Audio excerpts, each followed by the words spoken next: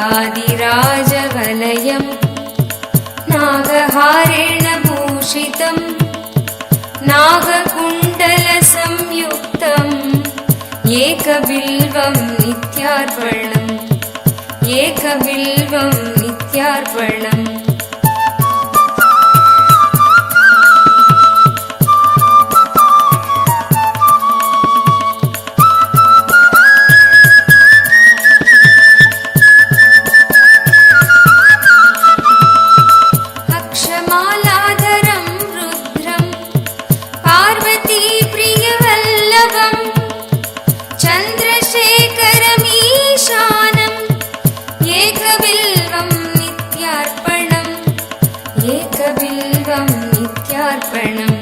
त्रिलोचनं दशभुजं दुःखादेहोर्तधारिणं विभूत्यर्चितं देवम् एकबिल्वं नित्यार्पणम् एकबिल्वं नित्यार्पणम् त्रिशूलधारिणं देवं नागाभरणसुन्दरम् चन्द्रशेखरमीशानम् एकबिल्वं नित्यार्पणम् एकबिल्वं नित्यार्पणम् गङ्गाधरम् उमानादम् पणिकुण्डलमण्डितम् कालकालं गिरीशं च एकबिल्वं नित्यार्पणम् एकबिल्वं नित्यार्पणम्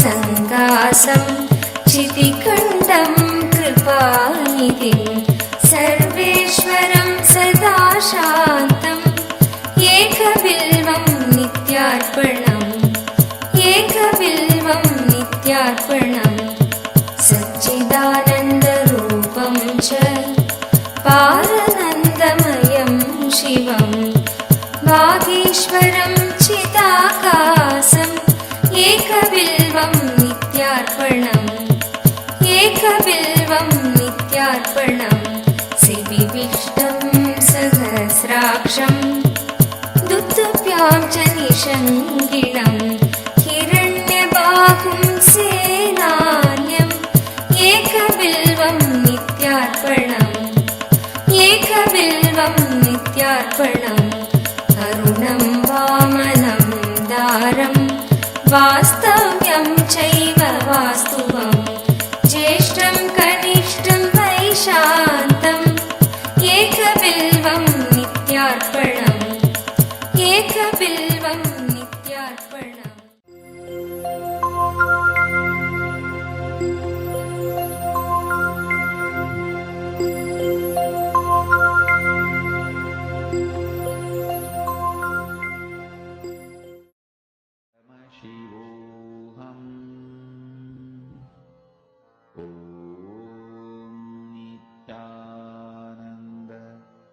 Paramashivoham. Om Nityananda Paramashivoham. Om Nityananda Paramashivoham. Om Nityananda Paramashivoham. To all the participants, should I hear please this? All of us have what all of us are understanding about creation. It's one of the sweetest, one of the most essential of our life. Understanding about how we can harness the feeling connection with the Guru Tattva. This is one of the most subtlest and one of the most beautiful aspects of how you the path of enlightenment, the journey of yourself to call it. Yes? The Guru Bhakti. You can establish the feeling connection inside of you. That state. Which is taking all of us through a very, very beautiful space, actually, even to just experience, even to understand, because only with this we will be able to know what exactly does it mean when we say the space of Guru Bhakti. What does it mean when we say the space of feeling connection? What does it mean? This Samipya Samadhi, what all of us heard now, is about how Paramashiva manifests, what it means to be around the master. There are 4 levels of samadhis, what we call as samadhis in Hinduism. So the first one is Salokya Samadhi, means you attain the same loka as the master. Like you live around in the same space as the master. Then the next is Sarupya Samadhi, you become the same form as the master. Then next is Samipya, you live close around the master. Then you attain Sayujya, which is becoming one with the Guru itself. This is one of the most sweetest, one of the most beautiful experience to have, the feeling connection to experience. Whenever you operate from my world, which is your perception, you always operate from violence because we only cognize, only we exist in our my world. Whenever you operate from the world, like Swamiji was beautifully telling, whenever you connect to the Guru, whenever you experience oneness, whenever you operate from the world, you always make decisions from the space of Advaita. That is the difference between these two. What you experience as you, how you cognize yourself, establishing yourself in the space of Advaita to experience life, reality as it is. Wherever you entertain delusions, for example, wherever you cognize the life from the my world, it will only be selfish because in your world, in everyone's my world, only we exist, right? You narrate, you create the life as you want. Now, when you cooperate from Advaita, you cognize everything from the world as it is. See, how many of you are firstly understanding this? Samipya Samadhi means operating from the context of the space of Advaita, oneness. Every step of your life, through every action in your life, every moment of your life, the space you carry, each moment, everything should be from this context and cognition of Advaita.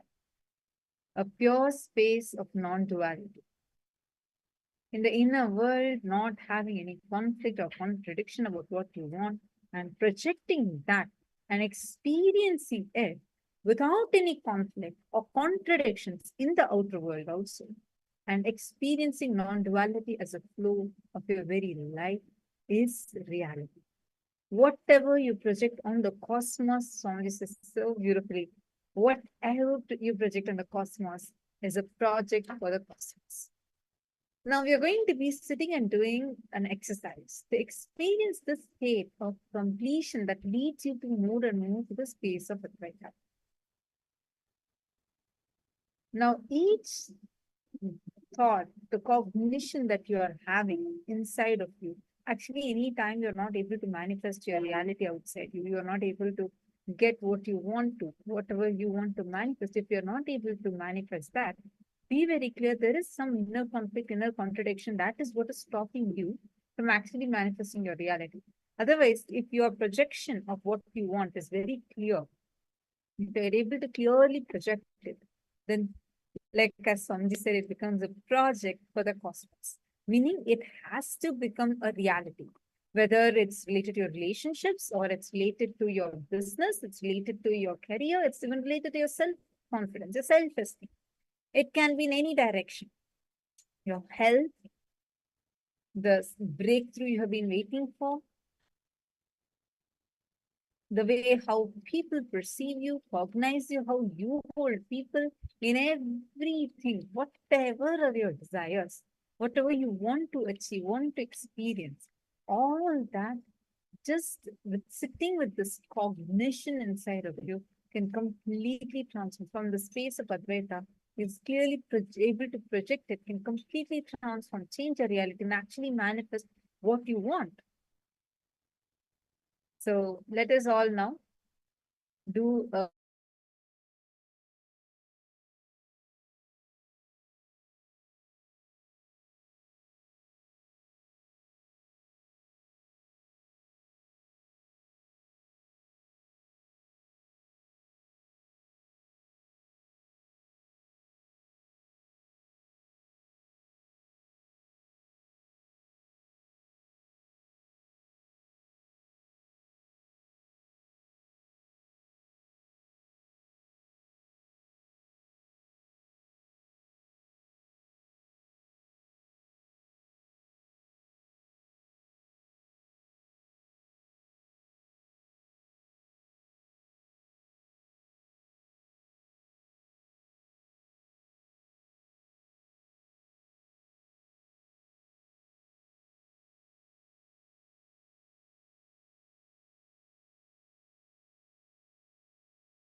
Nityanandam.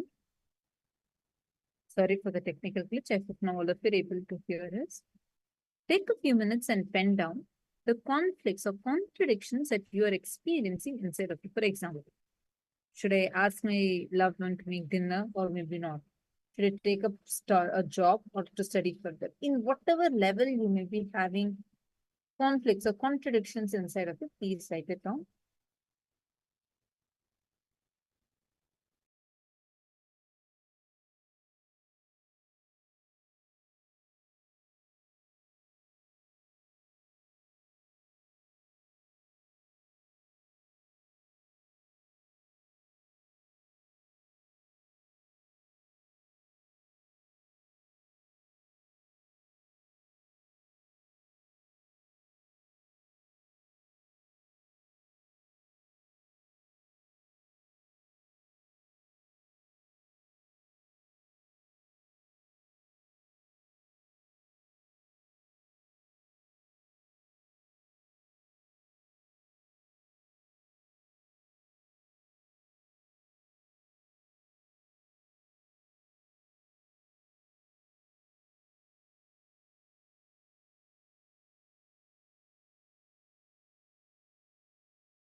Panchakarangam. Hope all of you have finished writing. Now, every one of you, with this understanding, look in and pen down how you are experiencing the world around you based on your my world. Based on how you experience yourself with inside of you as, based on your experience of your my world, is how you experience the the world. Whatever you have inside you is what you'll project outside you. How you carry the cognitions that you carry inside of you is exactly what you project as life outside of you. And if you understand this one truth, right, how you will start manifesting the experience. If you analyze all the answers you've written down, when you see the conflicts and contradictions, you will see what is actually preventing you from experiencing the space of Advaita. Whenever you need to experience, whenever you want to manifest the space of devotion, and whenever you want to manifest the space inside you, where you feel that powerfulness manifesting with you just need to remember one truth. If you establish yourself based on the world, not on the my world, then you will experience so much of completion, so much of fulfillment inside of you.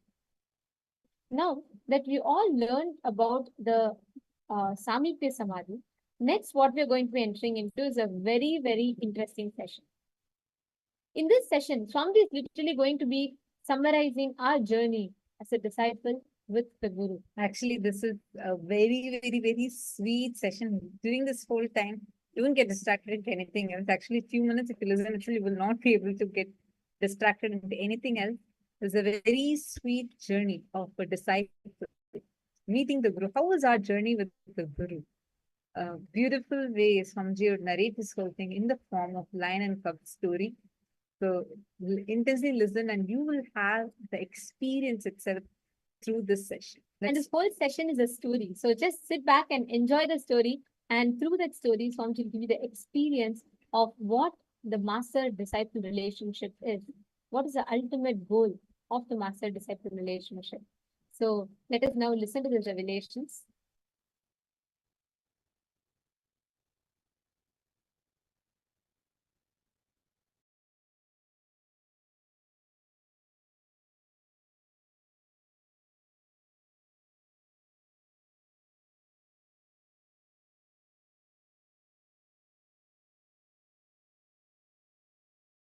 There was a lioness.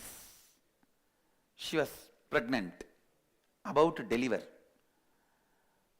But she is hungry. She only has to work and get the food. So she went for hunting. When she jumped to attack a goat from sheep, attack a goat, it became a little too much. Instead of killing the goat, she fell on the ground. The blow was so much, she delivered the baby and died. The cub was born and the mother dead. Lioness died. All the goats ran hither and thither, but suddenly they found that nobody is attacking them and no sound. They turned back and they saw the lioness was dead. And near the lioness there was a small cub, cute cub, trying to look here and there and play around, roll on the mud. And all these guys go there near to see what it is. They say, bah,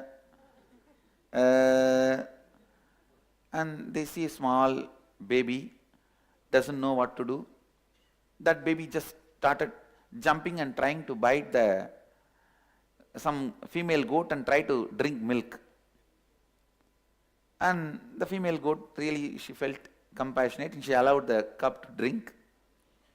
And the whole sheep, they took the cub with them and the fellow started growing there.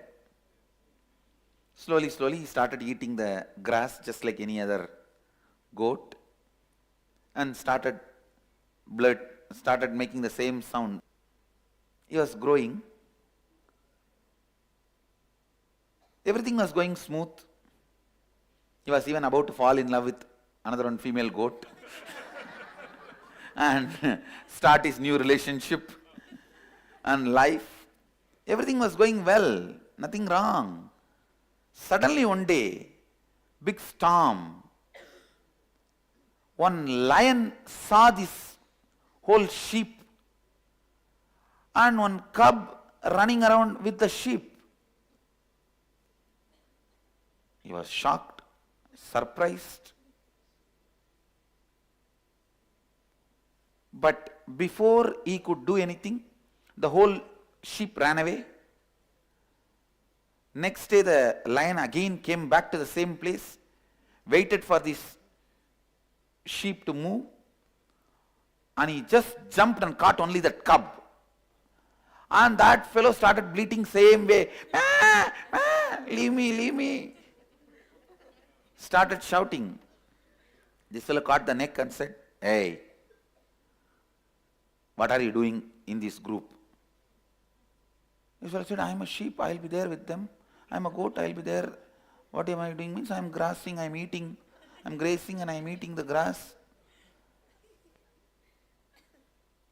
This lion looks and understands nothing can be told to this fellow, and this fellow is begging, leave me, leave me, leave me.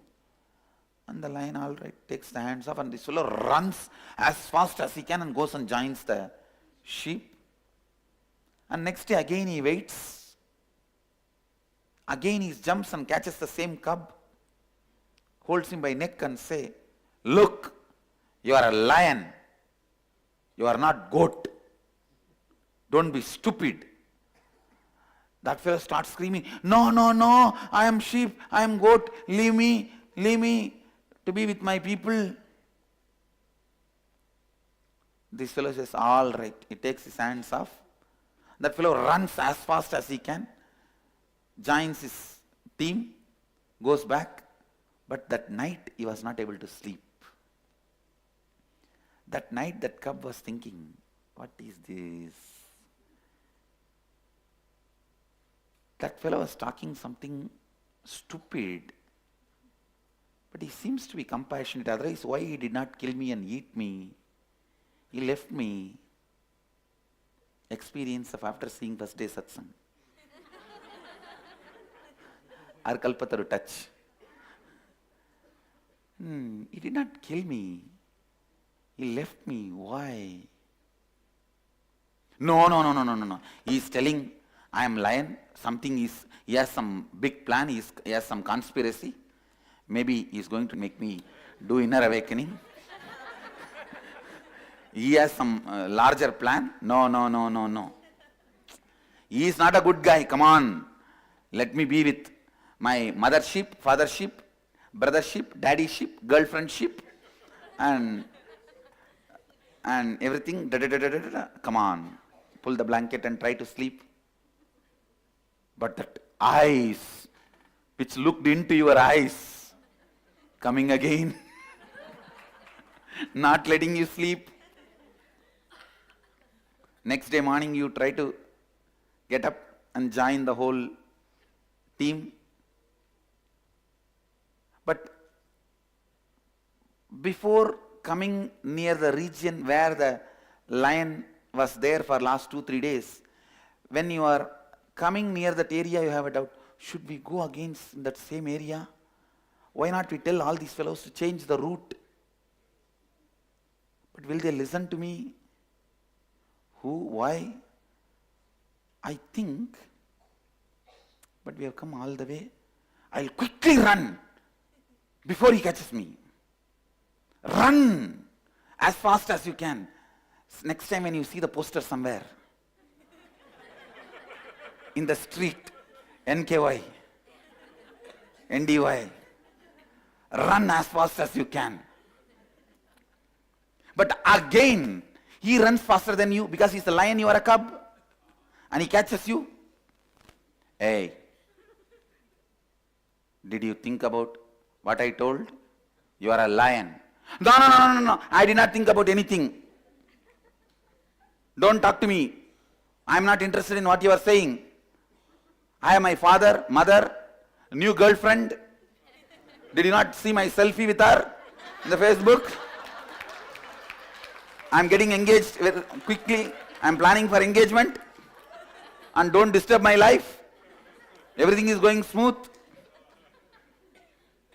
This fellow now holds his neck in such a way, it was more the touch of love than the touch of harshness.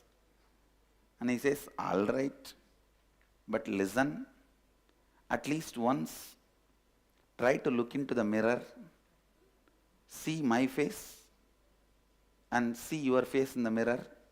He leaves. Initiation into completion.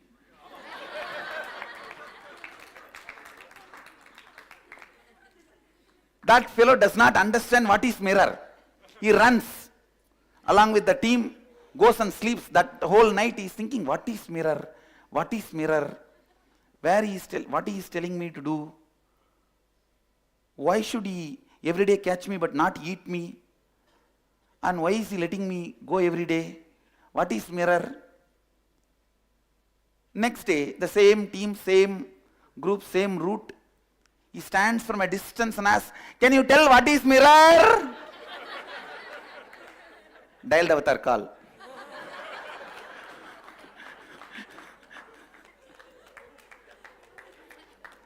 Mirror, you can't get in the forest. Go and see in the river water or in the pond water. In the silent night. That is the only thing you can do. Means blessing. I'll make it happen. Any way you want. The fellow from there itself runs.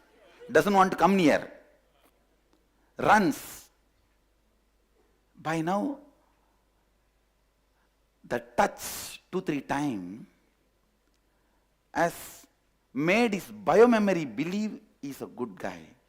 Logic says, no, you have a girlfriend, boyfriend, mother, father, so many things, your business, and you are the largest retailer of grass. And come on, what is this? And that fellow looks so arrogant. He's sitting in such big throne and looks with a long hair and a large hair. When he opens the hair, looks terrifying. And forget about it. Then in the night, you slowly open up a conversation with your girlfriend. See, I saw that fellow and he told me like that. I am confused. As if she is going to give the solution. What do you mean by talking to all of those fellows? Why are you talking to everyone? Is he a male, female?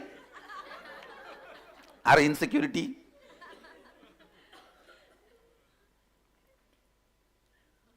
And this fellow understood. He opened the wrong subject with the wrong person. And he said, okay, forget about it. What is there? It's okay. Come on. Let's talk something good. What happened yesterday? Did the grass was nice? How was your day?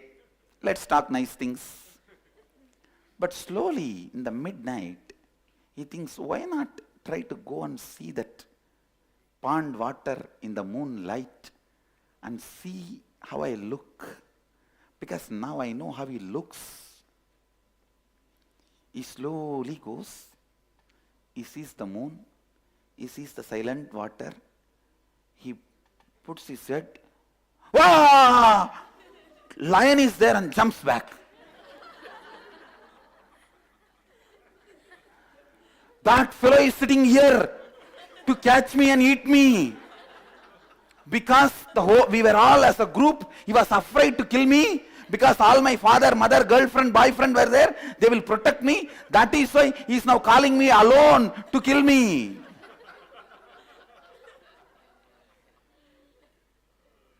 Invitation to try the completion technique every night on your own with the mirror.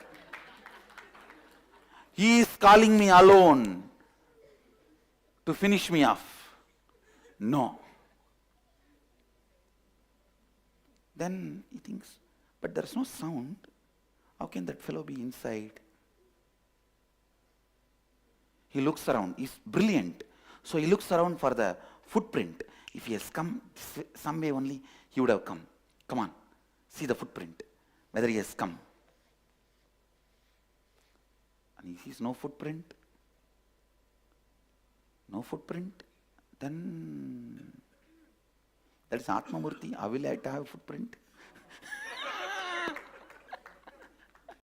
And this fellow, did I get confused? Am I hallucinating? Am I in illusion? Hey, after all, I am a young man. If I am so frightened, how will my girlfriend respect me? I think I should have a clarity before getting married. I don't want to get married in this confusion. I think today I should decide this way or that way. That is almost the decision. I think I should flight the ticket for Varanasi. I should book that flight ticket for Varanasi. And this fellow, slowly putting one leg, looking at the moon, looking at the water, once more stretches. This time not screaming, but seems the fellow is inside. And he creates sound, and puts little mud. He throws little sand on the water, and now he sees that form is distorted, disturbed. So if he's inside by now, he should have come out. He's not coming out. Then what it is? He slowly puts the face once more. Doesn't seem to be his inside. Let me check. The mouth is moving. Let me show one hand. Oh, seems to be my reflection only. Maybe this fellow has conspired and did some magic here. It is showing his form as my form.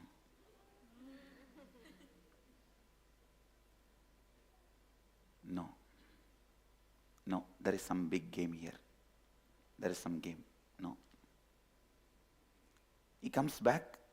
That much is convinced that his form only is reflecting there, but he doesn't know why he is having that guy's form, not his mother's or father's or girlfriend's. So that much he is confused. And comes back. What to do?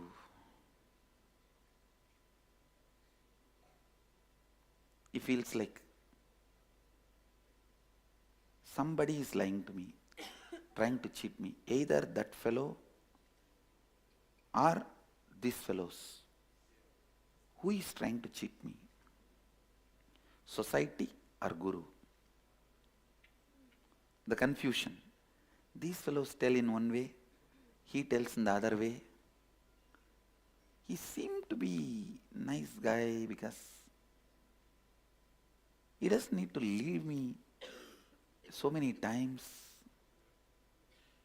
So this time, next day morning, he comes, the same group, same team, same road. From distance, he stands. And that day, lion did not come. And he is standing there and waiting. What is this? Today he has not come. The whole sheep is moving. They are walking as usual. And he is thinking, hey, quickly come. I have to talk to you and go. My team is waiting. That fellow did not come. And he is hiding behind the rock and seeing what is going on here. And he looks this side and that side. And these fellows are walking and he is afraid to be alone here. And either I have to now choose whether I can join them or wait for seeing him. And suddenly he hears the sneezing sound. Ouch! He knows he's standing there behind the rock. Hey, come out! Why are you hiding? That fellow slowly walks out and, what did you see in the pond? Yes, yes, I saw. I saw you are trying to play trick. You have put your farm there in the water. And this fellow says, no, that is not my farm, it is your farm. No, I know you are trying to cheat. He says, no, then go and try to put your feet on him, hand on him. Then you will understand it is your farm. He runs with the team. The day is trying to check out. That is the next level of initiation. Experiencing deeper level of completion. And that night he goes up moon, down water. He puts the leg and he says, yes. Oh God. He is not there under. Then, am I? No. I know thoroughly. And by today, girlfriend recognizes that he is not normal, he is not usual. And she's screaming, why are you not picking up my call? Why are you not answering my phone? Why are you not responding to my message? You are not on the Facebook, you are not on the TV, you are not on the mic, you are not on the telephone. What is going on in your life? Are you planning for engagement or not? What do you mean? And this fellow says, leave me for 2 days. Give me 2 days. I just want to be myself. And I know from the day you saw that fellow from Bangalore, you are doing all these crazy things. And have you not heard about so many scandals about him?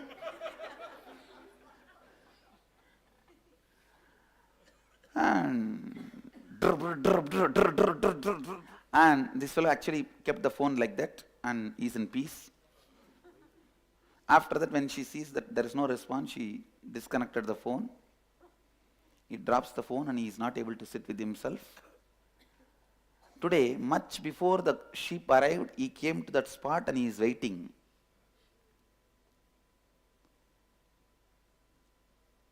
I checked yesterday. I went to the pond. From there, did you listen? I told you, no, it is not me. From there he shouts, then who it is?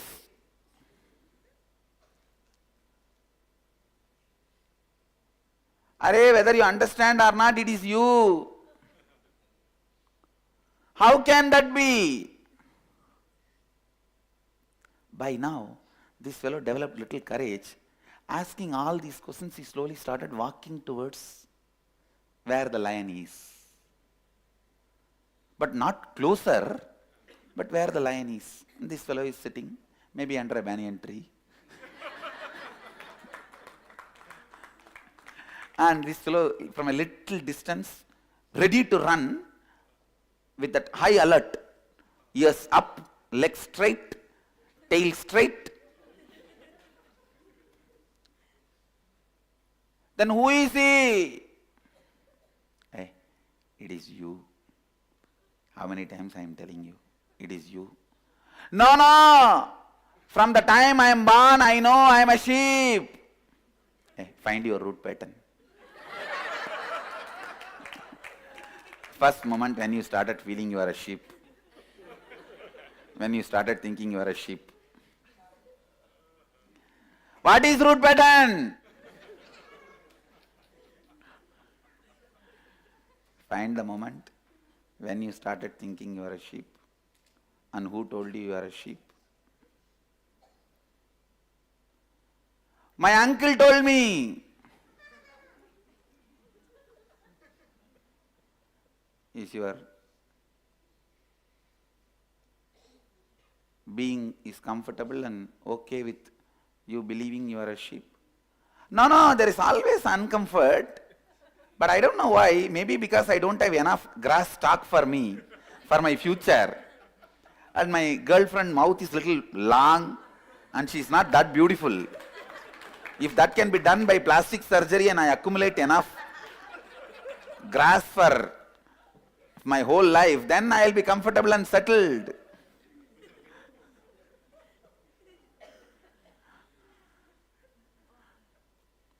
He says, no, you cannot.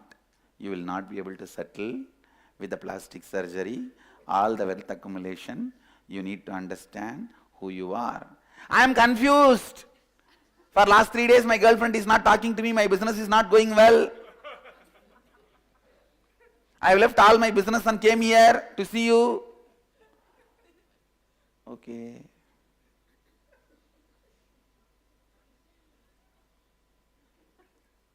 Can you try to find out when you started believing you are the sheep?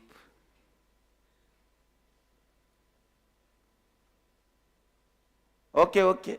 By the time he feels a little bored and afraid that sheep have gone long distance, he is all alone.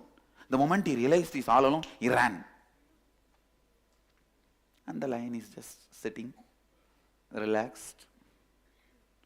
Next day, first time, he comes without his whole team, all alone, little early morning, 4:30, 5 o'clock itself. But again, he maintains his safe distance. I was thinking whole night,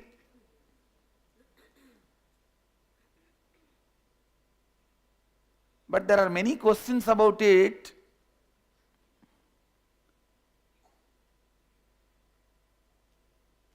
The lion says, all right, come on, ask the questions. Give the mic to him.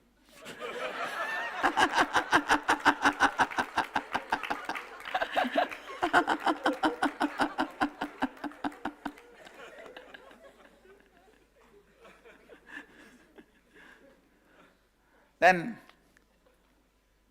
you are saying, I am lion, but all these years I grew up along with goat, other sheep.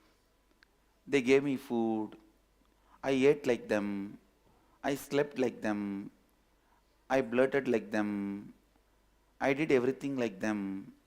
How can you say, how is it possible? I think you have some other plan. What is your plan? Why are you telling me all this? The lion says, I have no plan and I have no vested interest.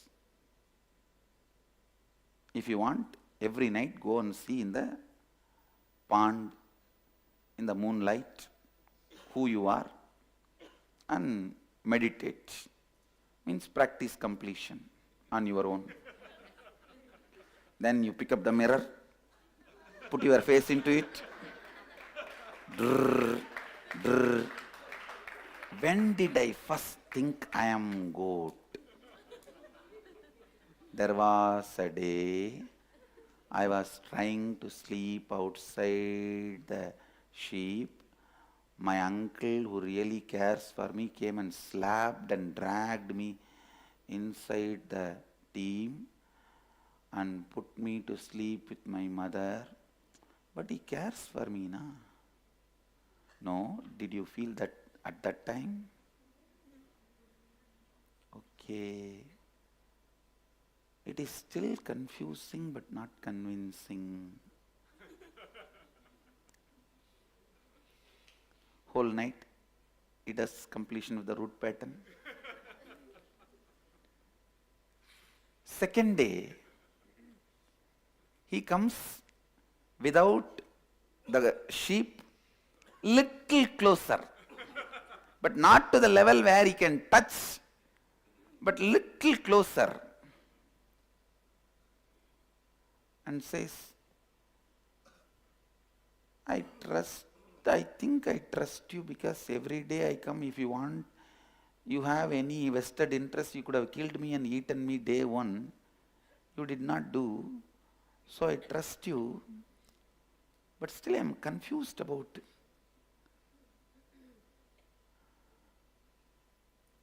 what you are talking. Yesterday whole night I remembered many times I have seen in my life, my friends feel that I am separate and they can't handle even if I slap them friendly way. All that I am thinking through from last night. And I also started doubting I may not completely belong to that society and what they are trying to tell. I am not completely convinced about them, but I am also not completely convinced about you. But today, I just want to tell you that I brought something. Lion asks, smiles and asks, what did you bring? The best grass. I am a grass retailer. The best grass I brought. We all enjoy. I'll leave it here. Will you also eat a little bit? And Lion says, why? Why did you bring grass? This fellow feeling little fear and shy all together. He just drops the grass and says, runs to a certain distance, I brought it because I love you, and runs away.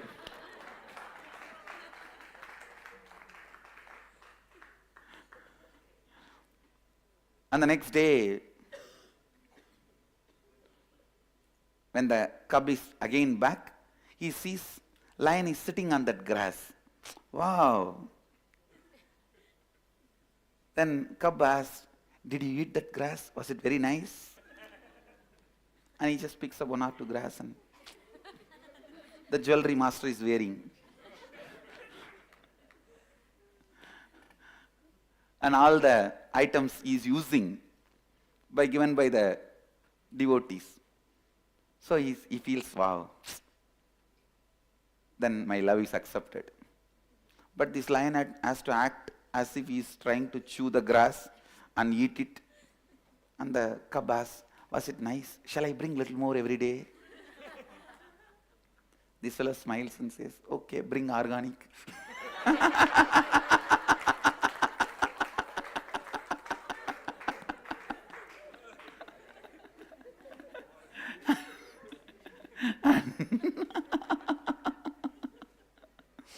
And now he has become little comfortable, and now comes and hands over the remaining grass in his hand itself. So when he took the grass, he slowly put the hand, and even then he was conscious whether he is grabbing my neck or hugging me. Okay. And slowly his nervousness settles down and puts his hand around and says, hey, I am telling you, I have no vested interest. I am not here to cheat you. I am not here to waste your time, waste your life. I am here to reveal the real you to you. And that's all matters. First time he looks into the eyes of the lion and sees the powerfulness and compassion. His being already started listening to the lion. Now the cub knows he cannot deny the lion completely, but he is afraid what will happen to my business. And I am the largest organic grass seller in my whole area. What will happen to my mother, father, and so many other things I left. And am I? And he is sitting with all that. If I become lion, what will happen to my life? Who will give me food? Who will give me whatever I want? Now the sheep is there, my business is running well, and my family is taking care of me. Whatever my girlfriend shouts when I don't pick up the phone or whatever it is, but she is there always whenever I have a problem. Always she is there standing by me. If somebody bullies me, somebody makes fun of me, she is there supporting me. Husband is a person who always stands by you during all the problems which would have never happened if he is not there in your life. And he always stands by me, and then today he comfortably sat next to him, and it was very nice feeling without the crowd disturbance. He's just sitting, and suddenly the lion roars, roar, Shivoham sound. Shambhavi. And that cub,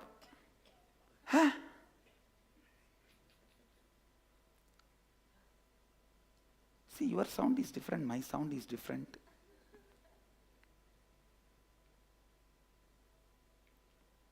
Lion says, don't worry. Wait, come for a few more days. No. Maybe you are telling right, but that is not right for me. And lion says, okay, come back tomorrow.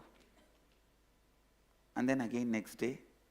By now this fellow has become very comfortable, started bringing all the best things he can collect, little goat milk in a flask, and best grass, imported grass from the other part of the mountain, other part of the hill, and he brought everything.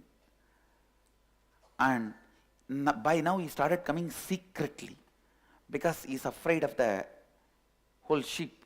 What they will talk about me, if they know I am going to this Swami. And he comes and puts all that and touches the feet. What did you bring today? Best goat milk and the imported grass. Okay, leave it there. And today I have something for you to eat. What? This fellow just brings plate full of meat. How can I eat this? I'm a goat. Both of us, let's eat together. Come on, sit. Is he trying to poison me?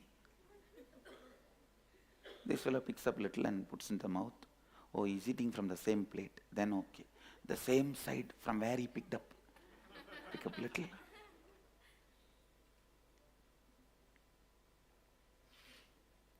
That goes inside. Slowly the digestion happens. Means the first initiation after Shivoham. And when that food went inside, before he picked up the second piece, he tried to bleep. The sound came. What? The sound looks like a mixture of bleeping and roaring. Puts the second piece. By third piece, it was almost like roaring. He gets frightened. No, you are trying to do something. You are up to something. You have a plan.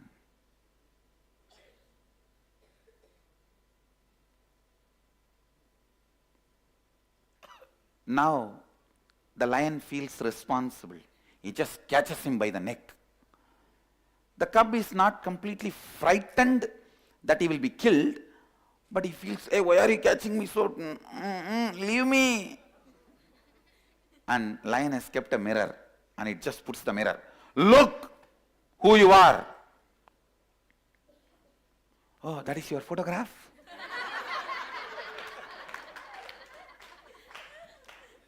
He shakes the head and, look who you are. Do you see it is shaking? Yes, you are shaking now. See, I am stable. See the mirror. See.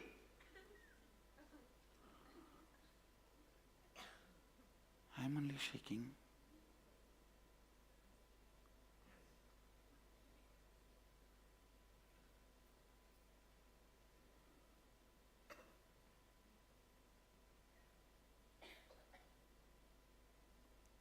Then he throws the mirror. Turns. Look into my eyes. The moment both eyes met, merged. Awakening of the third eye. The fellow roars, yes, it is me. Both go for a walk. Evening walk in the banks of Ganga. It's a story from Vivekananda. It's originally the story from Upanishad, and then Vivekananda developed it. I've expanded it. When both the lion and the cub, which is now the grown-up, or the lion, when both go for a walk on the banks of Ganga, suddenly the cub picks up the cell phone and sees the missed calls and messages from his banker, girlfriend, and the government where he was MP. And the message reads from the banker, if you are not paying your dues for quite a long time, if you don't respond to this call, we will take over your business. And the message from the government says, you are the MP not attending the MP's meeting for last 1 week. If you don't attend today's meeting, you will be dismissed from being MP. The girlfriend says, if you don't reply to this message, I am declaring breaking up. And the lion also saw the message and smiled. Do you need to attend all those things and calls? If you want, please go and attend and come. The cub looks and smiles, throws the cell phone into Ganga.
one story, the story of lion and cup.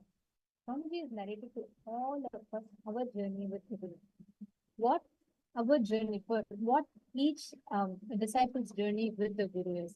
Why an avatar happened, why the master happened in our life. How was it for you all?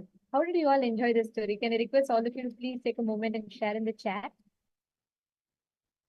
How did you all enjoy this story of lion and cub? When you were listening to it, how did you enjoy it?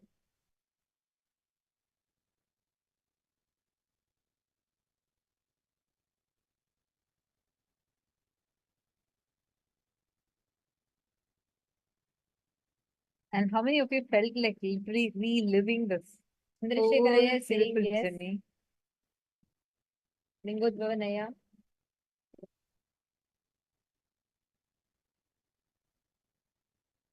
How was it for you? Can I request all of you to first type and share your experience? Understand this sweet experience that you're having, that journey, literally, this is the journey between a guru and a disciple. This is how guru happens in our life. Swamiji happens in our life to awaken us to who we are. Again and again, actually, now this whole exercise that Swamiji has given for all of us to do. Seeking the source of the first person, who you are, who you truly are. Literally, Swamiji is gifting this to us. This whole experience is the way how our relationship with Swamiji is. How the lion came to the cub, doing so much, actually, whether the lion eating the grass or trying to be friendly with the cub, trying to do everything just to awaken the cub to who he really is. Literally, that's what Swamiji is doing for all of us. Coming down, one of the greatest Tyaga Swamiji does is just descending down, coming to us and being with us, living with us, no matter what happens, continuously without giving up, just being there for us every single moment. Literally, actually, right now, right, what you experience, the way Swamiji describes the story of lion and cub. As you walk, it is the journey of each individual being with the Guru. Every one of us, see, today's day, the very theme that we are learning today is something too sweet. Because just by understanding this, you will understand how your individual journey towards enlightenment, ultimate, whatever you call it, the most juiciest, the most easiest, and the most sweetest way you can take your journey for enlightenment is with the Guru. Guru is like, he makes the whole thing so sweet. And that is the exact experience that Swamiji has beautifully revealed to all of us. Now, the only way you can, what you can do with this is you can just create the whole, anything you want as a reality from the space of feeling connection. That will empower you so much. Whatever you want, when you declare and when you leave it on, when you use integrity with the Guru as your strength, you will simply see anything, whatever you declare, will just become reality. There is just the power of feeling connection alone has amazing power. There's a beautiful story of Padmapada, Adi Shankaracharya's disciple. And it's a very beautiful story, how it shows when you have Guru Bhakti, right? When you are experiencing that feeling connection, even the worst situation, everything will work to only protect you, save you. There was a great disciple of Adi Shankaracharya, and he was not an intellectual like others, but he was highly devoted. He was highly devoted, dedicated, integrated to the master, integrated to Adi Shankaracharya.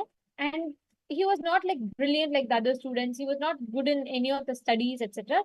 He used to sit and only like do washing the clothes of the Guru, of Adi Shankaracharya, cleaning, his vessels, etc. That's what the disciple used to do. One day, Adi Shankaracharya was sitting by the banks of a river. He was teaching some of the ultimate truths to the disciples. And on the other side of the banks, the disciple, the one who is not very intelligent, he was standing and he was washing the clothes of the Guru. And some of the other disciples of Shankaracharya who saw this were making fun of this disciple, saying, "What is this? This fellow is only washing clothes all the time. Did he come here to become a laundryman?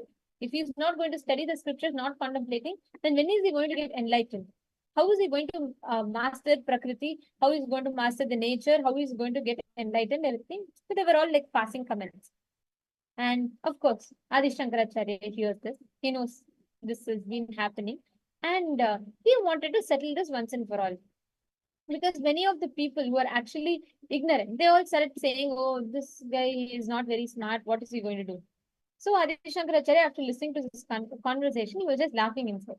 Because he knew that this disciple may be a little less intellectually capable than the others, but he was amazingly intelligent being who was doing what needs to be done first, who was putting first things first. So Adi Shankaracharya wanted to show this to the other disciples. So Adi Shankaracharya looks at the disciple and he got up and called out to the disciple the name. So he just looked at him and then he said, "Come here." He called the disciple by the name. That's all. That one word, just hearing the Guru call the name for the first time, like how you will feel when Swamiji calls out your name, right? So as soon as Adi Shankaracharya called out his name, that moment the disciple forgot everything. He is like he just dropped what he was doing for all that mattered to him was, "Oh, my Guru is calling me. Adi Shankaracharya is uttering my name. He's calling me." And that very moment, he just drops what he's doing and he starts walking. He forgets where he's walking. He's on the other side of the banks, right? So he starts walking towards the Guru. He starts running towards the Guru. He forgets that there's a river in between. Even that does not bother him. He starts walking. Understand, the devotion of this disciple was so great. The moment Guru called, nothing else mattered to him. Even the flowing river did not matter to him. He started walking, unaware that the river is there in front. And to protect such a disciple of such a caliber, river, the goddess river, the river thought, "Oh God, I have to protect him." When somebody has such a deep space of trust with the whole cosmos, the Guru is representation of the whole cosmos, right? So when someone has so much of trust in the Guru, I cannot let him down. I cannot let him suffer. So the story beautifully says, as wherever he kept his foot, the river bloomed lotuses, and lotuses held his weight, and he walked across the river, reached the other banks of the river. Everyone was stunned. That is why it's actually called as Padmapada. For in a flowing river, lotuses don't grow. Actually, if you see, usually lotuses grow only in a pond. So when he started walking, Ganga had to flower lotuses to hold his feet. And that with such a strong current, the river was flooding. And the lotuses had to bloom to hold his feet. And that is why he gets the name Padmapada. Guru Bhakti is the most powerful. Like it, the way, how, the very logic is very completely different. You may be wondering, "Oh God, okay, Swamiji is telling me to do this. Let me just do it." Even though what effort you be putting is maybe 1 unit. So the result also should be 1 unit. But suddenly you will see you'll be showered with 100 units. It's like something beyond our logical understanding. That is why life before Guru is logical. Life after Guru is magical. Life with Swamiji is extremely magical. And the power of feeling connection, power of Guru Bhakti. Today, you are going to experience this during the darshan, during today's initiation. And every one of you, whenever you center yourself on feeling connection here, just for this feeling connection, the river said, "Oh God, I cannot let him drown." The whole cosmos plans for you. When you are integrated to the Guru, the whole cosmos takes responsibility for you. The whole cosmos plans for you. That is the power of feeling connection. Whenever, it doesn't matter, you want to experience the space, just sit. Experience deep completion inside you. Experience deep fulfillment inside of you. Just sit from that space. And when you start declaring, when you start manifesting this space, you will see nature, life, everything around you will align itself just to fulfill, just to make sure it can attend to you. Just to make sure it can, any problem that you have, cosmos will work to solve it. That's what Swamiji does, right? When what you project becomes a project for the cosmos. So when you project this, literally this becomes a project for the cosmos. Now, for Guru Bhakti, it is nothing you can do, nothing, it is not about some action that you do. It is a space that you consciously cultivate inside of you. And every time you want to experience it, every time you want to experience a deep feeling connection, just sit, do the Leela Dhyana of the Guru. Leela Dhyana means remembering the past times, remembering the various different Leela. Like, for example, Krishna lived 5,000 years ago, right? But to this day, he lives with every single person that remembers him, lives with him. Those who remember him, adore him as the young boy in Vrindavan, he still lives with each of them through the Leela Dhyana. When you remember literally, if you're remembering Swamiji's Leela for, let's say, 20 minutes, for those 20 minutes you're living with Swamiji, you are literally remembering. That's why Leela Dhyana is considered as one of the most powerful methods in Hinduism. It'll just give you so much of bliss. Effortlessly, you will be able to experience continued enlightenment just through feeling connection with the Guru alone. So when you sit right now, and when you just declare, life will create whatever you want as reality. All of you understanding? Actually, when you manifest from this space, right, when you declare whatever you want as reality, cosmos will work to make it happen for you. Like, there's a very beautiful story of Karaikal Ammayar. How many of you have heard the story of Karaikal Ammayar? It's a very beautiful story. She's basically a Nayanmar, and Nayanmars are 63 saints whom Paramashiva himself declared and blessed as the greatest devotees of Paramashiva, right? So Karaikal Ammayar is the only woman out of the 63 Nayanmars, and she is blessed by Paramashiva himself. Paramashiva calls her as his own mother, Karaikal Ammayar, right? So it's a very beautiful story. What happens is Karaikal Ammayar is brought up in Karaikal, and it's a place in Tamil Nadu in India, completely. And at a very young age, she's married to her husband, and she's like a very beautiful person and deeply connected to Paramashiva. She literally lives with Paramashiva 24/7 in her heart. So one day, her husband, who's also very fond of her and who's very affectionate to her, one day her husband goes to the mango orchard, and then he brings two fresh mangoes, and he gives it to Karaikal Ammayar, and he says, look, keep this, I'm going to go for work, and I'll come back. And at that time, give me these mangoes, I want to have it for my food. So the husband goes, and he's like, he sells jewelry, etc. So he goes, and Karaikal Ammayar is waiting. At that time, there's a sadhu who comes, who's like very hungry, and he comes home and he wants to have something, and he says, "Oh, Karaikal Ammayar doesn't have anything ready." So she immediately, the only thing that is there are the mangoes.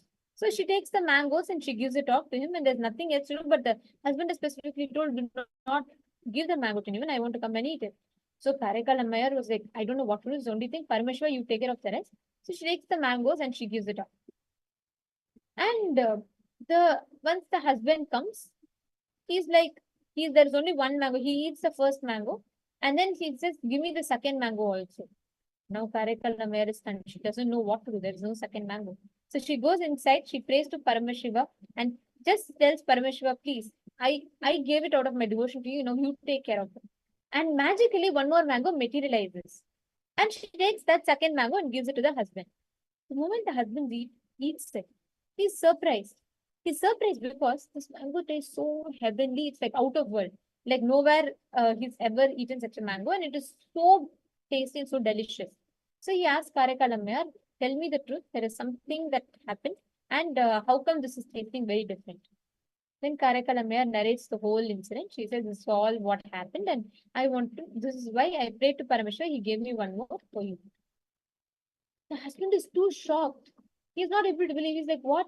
Just for a simple mango, you prayed to Parameshwar and he gave you mango? Prove to me once more. The moment he says that, she says, all right, I'll prove to you once more. She just says, Parameshwar, give me a mango, and a mango appears on her palm. The husband is stunned to silence. And so beautifully the story goes. The husband falls at her feet and starts worshipping her as Devi. And she realizes the futility of all human relationships after that. And she goes and prays to Parameshwar, make me into an old lady who's not, no one should be able to see or enjoy me. I should only belong to you. And she gets the form of an old lady and she goes, climbs Mount Kailash just through her head, and Parameshwar gives her a darshan. So beautifully the whole story unfolds. When you are having that feeling connection, life will manifest anything that you want. This power is what we call as prapti. Your ability to acquire, your ability to manifest anything you want as reality. This is given in the Paushkaragama. Parameshwar detailedly explains this power, where Parameshwar elaborates about this. We call in English, we call this power as power of materialization. So in Paushkaragama, in the Vidyapada, Parameshwar says, प्राप्त्यादयो गुणा पञ्च योगिनः कारणात्मजाः मनसाभीष्टसंसिद्धे प्राप्तिर्नाम गुणालयः. In this, Parameshwar very beautifully reveals to all of us about the power of materialization. He says the 5 powers, beginning with Prapti, arise for the yogis through the internal organs, the antahkarana, such as mind and others. The power of attaining whatever is desired by the mind is called prapti. It is declared to be the abode of all desirable powers, an abode which brings about all the desired qualities. See, this power of prapti, right? When we say materialization, what does it mean? It is not just getting some gold dust, getting some powder, even that is not something small. But prapti, the power itself means your ability to will something and creating that will as a reality. Literally, your ability to achieve anything just by willing it. That is the power we are all going to be manifesting. Ready? This is a proper science. Materialization means there's a very clear science behind how the power of materialization happens. Now, when you all sit, just close your eyes and sit right now. You will actually be able to experience the Bhasma materializing on your path. Just sit with the deep feeling connection. Connect to Swamiji, just sit. And please wash your hands clean and make sure your palms are completely clean. And clasp your palms together like this, right? This is called Samana Mudra. So you're going to keep this on your palm. And you're going to be connecting to Swamiji and manifesting the space of feeling connection. Just sit in that space. You will start manifesting so much of like energy. Don't expect the result. Don't say, okay, the moment I close my eyes, I should immediately feel something magical happening. I should see a golden light. All the things should appear. It's not like that. Just sit and experience a deep feeling connection. Enjoy the whole process. Swamiji will shower you with whatever you need to be gifted with. So just sit. Chant the Mahavakya.